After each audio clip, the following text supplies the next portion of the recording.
Hello everyone. In this video, I'm going to go over certain things that you can do as a newer player to be more effective and helpful in large-scale raid v raid PvP. Starting off, I'm going to go over gear and how you should be looking towards gearing. A good template to follow would be um, El Tetas. You can find him on the ranking information for ancestral levels. He should be rank 40. Yeah, rank 40, El Tetas. This guy is a cloth uh, tank player. So you might not exactly have the same like setup, but you should be looking towards making tanky costume undies and making sure you have the tank necklace, which I think everyone has, and myself included. This is the proven warrior necklace. But basically, you want to generally follow like the stats or the synthesis stats that he has. So making sure you have a good amount of received damage, synthesis lines, and receive damage synthesis lines on your underwear as well as like on your gear, right? So his gear has like stamina, receive range damage, receive melee damage. You want to generally look for uh, a good mix of those synthesis lines to get your stamina to over 1,000, right? Like my Kosh, my Ibnish artifacts are done, so I'm gonna have a little bit more stats than you guys. But you want to generally look for stamina on your pieces, preferably. I'm a little bit cheap, so I just took strength as well because I could mix and match my gear to have to fine tune my stats. But you want to generally have over 1,000 stamina for HP, um, and for your defensive stat tree or stat lines, you want to have as low receive melee damage, receive range, and receive magic as possible. Um, a good way to get that also, like a boost to your stats, is making sure you have like the guild buff active. So you want to look over here. For tankiness, I would go for the defender buff, right? Yeah, this one gives you a ton of block rate, a ton of received healing, received damage reduction, and also max HP. So this will like you take that, right, and you'll have way better stats in terms of like defensive stats. So you want to make sure you're running the guild buff, and your gear should look similar to what El Tetas has. If you are confused on how to like obtain certain pieces of gear that he has, or if you don't want to like re-roll from whatever you are, like leather or plate into cloth, etc., right? Just make sure your synthesis lines are similar to where you have the two received damage um, stats on there. Um, Anything questions in terms of like accessories or um, and basically I'm saying that I understand that you will not have gear that looks exactly like his, like you won't have the hero gems in your helmet, etc., etc. If you need tips on what to like replace those with, just DM me on Discord. Um, and yeah, moving forward, I'm gonna go over skill trees and what skill tree that I think is probably going to be very impactful for Raid v Raid. And the first one I'm gonna go over will be Witchcraft. So let me switch to Witchcraft first. I will not be asking for you to make like a specific three tree like combo to like copy exactly what I do.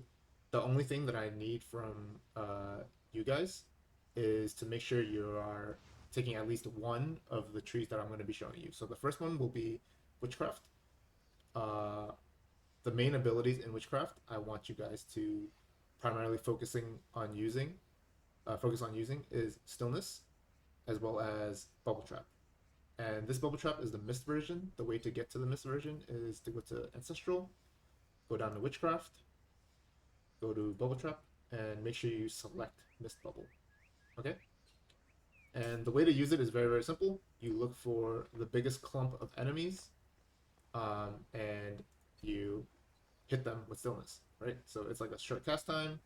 you place the AoE on the biggest clump of enemies you see. You can do it from very, very far away, right? So obviously, it's a lot harder to get your skills off when you're stuck in the middle of the clump getting CC'd. So if you're able to be on the outside of the clump and you see like a large clump of people, let's say Rocky is like there's like 20 dudes on top of Rocky, right? Like 20 enemies. You just pop stillness and boom, right? And now they're all silenced. They're all of their songcraft buffs and stuff are removed, etc., etc. And that's like a huge impact already that you're having on the raid. The next ability I want to go over is Bubble Trap. Same thing. It's very, very similar to Stillness, except the AoE is a little bit smaller. You see a bunch of people, you put a bubble on there, and boom, anyone that walks into there is trapped by the bubble, and they are confined for 3-4 seconds unless they use like a CC break, such as Defiance or whatever, Shrug It Off, etc. Right? So these are two of the biggest abilities in Witchcraft. Very simple to use, very impactful. Uh, and if you can pick up Witchcraft in your whatever build that you're using, drop one of the trees. Make sure you pick up Witchcraft. Very, very helpful to the raid. The next tree I want to go over that I think has a very high impact will be Songcraft. So let's say you don't like Witchcraft. You don't want to play Witchcraft. An alternative that you can play is Songcraft. So what you can do is making sure you're applying buffs, right, to your team and debuffs to the enemy team. The main ability I want to go over, or the main abilities I want to go over, is obviously the biggest buff of them all, which is Battle Hymn. Battle Hymn is a cast, like a long cast time ability that will buff your allies, like 30 of your allies, giving them a ton of attack speed, a ton of movement speed. So before the start of a fight, you want to apply this buff, right? So let's say we're grouping up, getting ready to a fight, and people call battle hymns. So you just pop battle hymn, you channel it, right? And then the radius of the skill is actually huge. It's really, really big. And when you get your battle hymn buff, you have 350 extra attack speed, 30% movement speed. A little bit more advanced players will be able to refresh this during the middle of a fight. As a new player, I would suggest just being helpful by helping apply Battle Hymn before the fight starts, right? The next ability in Songcraft I want to go over is, actually, let's just go with the songs first, right? The most important song is this one, Bulwark Ballad. This song gives defensive stats to your allies, but it also in combination with charms, will debuff the enemies by reducing their defenses. So what you want to do is make sure you're playing the song almost all the time, Bulwark Ballad, always. You should always have it up. Sometimes if you get CC'd or silenced or your team gets hit with the stillness, these effects will be removed. So you want to make sure you're refreshing it over and over. And the next ability I want to go over to segue into the charms is Healing Hymn.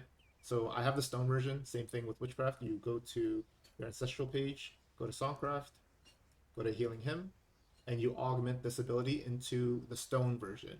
And what this does is the person that you're targeting will get hit with a Healing Hymn note, and that note will bounce around to enemies around them.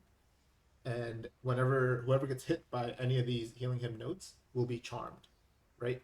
So they're hit with a debuff called Charm, and while they are charmed, if you are playing songs, for example, Bulwark Ballad, as you can see on the bottom of the text, it says decreases physical and magic defense by 50% on charm targets. So this is a death sentence for a lot of players, right? Like you reduce their defenses to to a threshold where they can be dropped down to 0 essentially by offensive stats.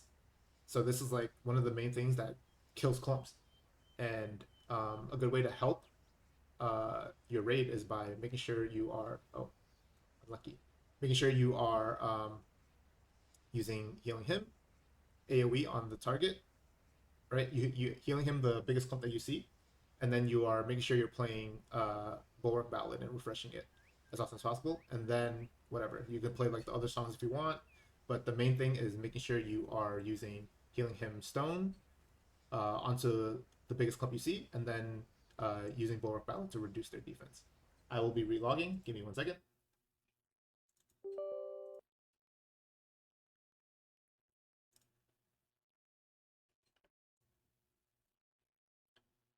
And we are back. All right. So before I crashed, we talked about Songcraft. Now we're going to go on to the third skill tree, Occultism. The 4 main abilities I want to go over will be Death's Vengeance, Hell Spear, Summon Crows, and Shadow Vortex. Starting off with Death's Vengeance, this ability is essentially a buff that you apply to yourself. You just want to make sure you apply it every time you load into like a map or you die and respawn, right? So you cast up Death's Vengeance, it applies the buff to yourself, so that the effect is when you die, all enemies around you within 7 meters will be AoE stunned for 3 seconds. This is very, very useful if you are especially very low gear score, because you will be dying a lot at low gear, right? So just make sure when you die, you respawn, you're reapplying the buff, and then this buff doesn't go away until you die. Okay? Next I want to go over is Shadow Vortex. Shadow Vortex is very, very similar to the Witchcraft Tree's Stillness or Bubble. What you want to do is you want to find the biggest clump of people. Let's say the biggest clump of people is on Heart, like a biggest enemy clump, right? You just want to place the Vortex on the enemy clump, and it'll just constantly pull them into the black circle, into the middle, where Heart is. The next ability I want to go over will be Hell Spear and Summon Crows together, because they combo off of each other. So what you want to do is you want to get into the biggest clump of people, let's say Heart, and you AoE on top of Heart with Hell Spear, boom. Everything in that circle that you just saw is impaled, and you use Summon Crows right after that, because whatever is impaled will have their accuracy reduced by a lot, right? So those are the 4 skills that are very, very useful in Occultism, and very simple, correct? Those are the 3 main utility trees. I'm going to go over another tree that is a more survivability, gives you a little bit more tankiness, so that you don't just fall over if you feel like you're very, very squishy, and that's the defense tree. Let's see. Okay. Defense tree. Go over. So if you are playing defense, I would recommend playing it with a shield. With like a shield, right?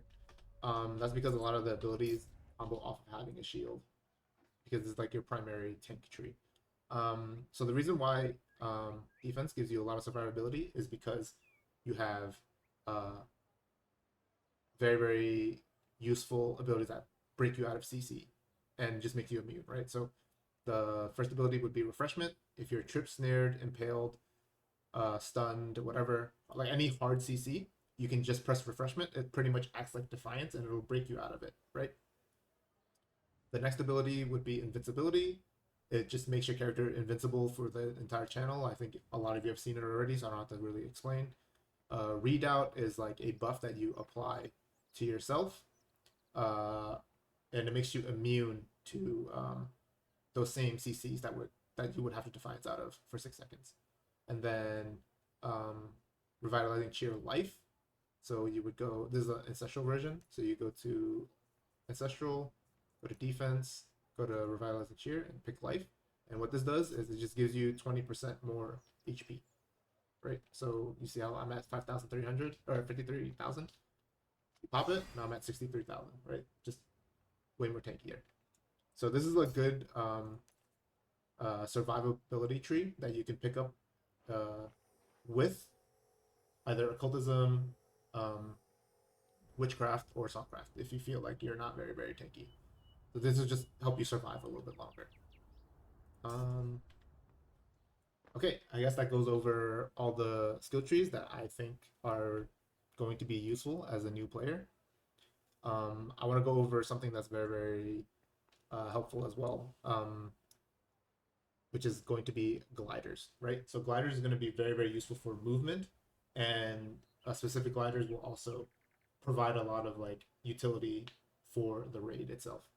The main glider that I think everyone should be looking to get is Crystal Wings, for specifically the mobility of it as well as the actual skill itself on the glider.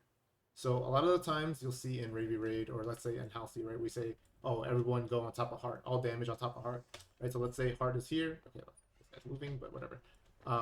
You would open up your glider to get there fast, right? You can either boost up a little bit if you need to, but the main thing is using Crystal Nova. So what you do is Crystal Nova on top of Heart. Simple, right? It gets you there immediately. It applies a circle on the floor that slows and bleeds the enemy team, or the enemy's caught inside the Crystal Wings. Very helpful for the team because the bleed gives more damage to a lot of abilities, and the slow also combos off of a lot of abilities as well. Yeah, I think that's it for gliders. The next thing I want to talk about will be mounts. Excuse me.